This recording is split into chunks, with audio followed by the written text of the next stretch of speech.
नमस्कार। आज हम जानेंगे 34वें श्लोक का अर्थ। इस प्रकार सबको प्रकृति के अनुसार कर्म करने पड़ते हैं, तो फिर कर्म बंधन से छूटने के लिए मनुष्य को क्या करना चाहिए, इस जिज्ञासा पर भगवंत कहते हैं। श्लोक 34।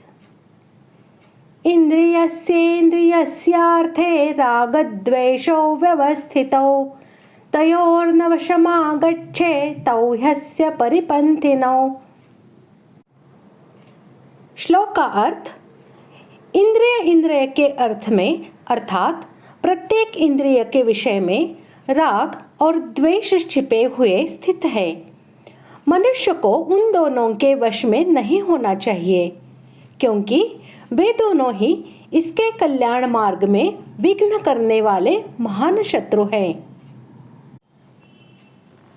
श्रोत्रादि ज्ञानेंद्रिय, वाणी आदि कर्मेंद्रिय और अंतःकरण, इन सब का ग्रहण करने के लिए एवं उनमें से प्रत्येक इंद्रिय के प्रत्येक विषय में अलग अलग राग द्वेष की स्थिति दिखलाने के लिए यहाँ अर्थे पद से संबंध रखने वाले इंद्रियस्य पद का 2 बार प्रयोग किया गया है। अभिप्राय यह है कि अंतःकरण के सहित समस्त इंद्रियों के जितने भी भिन्न भिन्न विषय हैं, जिनके साथ इंद्रियों का संयोग वियोग होता रहता है, उन सभी विषयों में राग और द्वेष दोनों ही अलग अलग छिपे रहते हैं। इंद्रिय के विषय में अनुकूलता का भाव होने पर मनुष्य का उस विषय में राग हो जाता है और प्रतिकूलता का भाव होने पर उस विषय में द्वेष हो जाता है। जिस वस्तु, प्राणी या घटना में मनुष्य को सुख की प्रतीति होती है, जो उसके अनुकूल होता है, उसमें उसकी आसक्ति हो जाती है, इसी को राग कहते हैं। और जिसमें उसे दुख की प्रतीति होती है, जो उसके प्रतिकूल होता है, उसमें उसका द्वेष हो जाता है। वास्तव में किसी भी वस्तु में सुख और दुख नहीं है। मनुष्य की भावना के अनुसार एक ही वस्तु किसी को सुखप्रद प्रतीत होती है और किसी को दुखप्रद, तथा एक ही मनुष्य को जो वस्तु एक समय सुखप्रद प्रतीत होती है, वही दूसरे समय दुखप्रद प्रतीत होने लग जाती है। इसलिए प्रत्येक इंद्रिय के विषय में राग द्वेष छिपे हुए हैं, यानी सभी वस्तुओं में राग और द्वेष दोनों ही रहा करते हैं, क्योंकि जब जब मनुष्य का उनके साथ संयोग वियोग होता है, तब तब राग द्वेष का प्रादुर्भाव होता देखा जाता है।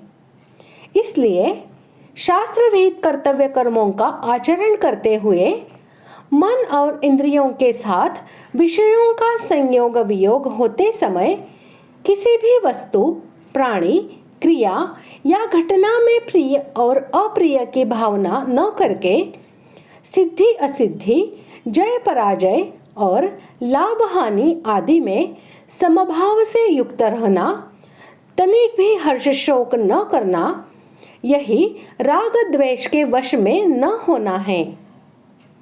क्योंकि राग द्वेष के वश में होने से ही मनुष्य की सब में विषम बुद्धि होकर अंतःकरण में हर्ष शोकादि विकार हुआ करते हैं। अतः मनुष्य को परमेश्वर की शरण ग्रहण करके इन राग द्वेषों से सर्वथा अतीत हो जाना चाहिए।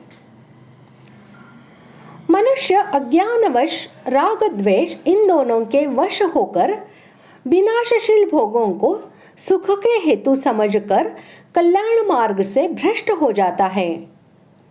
राग द्वेष साधक को धोखा देकर विषयों में फंसा लेता है और उसके कल्याण मार्ग में विघ्न उपस्थित करके मनुष्य जीवन रूप अमूल्य धन को लूट लेते हैं।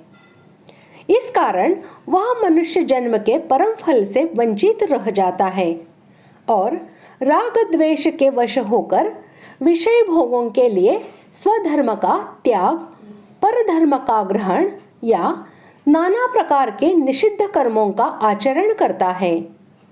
इसके फलस्वरूप मरने के बाद भी उसकी दुर्गति होती है। इसीलिए इनको परिपंथी यानी सतमार्ग में विघ्न करने वाले शत्रु बतलाया गया है। पारमार्थिक मार्ग में राग द्वेष ही साधक की साधन संपत्ति को लूटने वाले मुख्य शत्रु हैं, परंतु इस ओर प्रायः साधक ध्यान नहीं देता।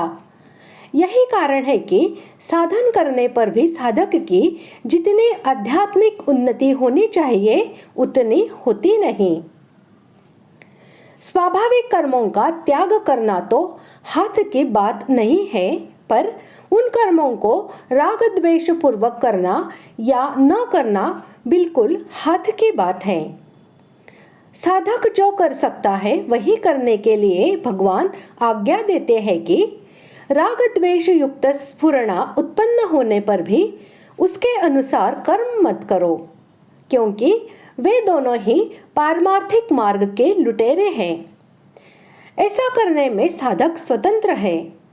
वास्तव में राग द्वेष स्वतः नष्ट हो रहे हैं, पर साधक उन राग द्वेष को अपने में मानकर उन्हें सत्ता दे देता है और उसके अनुसार कर्म करने लगता है। इसी कारण वे दूर नहीं होते। यदि साधक राग द्वेष को अपने में न मानकर उसके अनुसार कर्म न करे तो वे स्वतः नष्ट हो जाएंगे।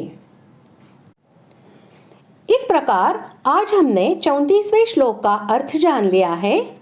अगले भाग में जानते हैं 35वें श्लोक का अर्थ। धन्यवाद।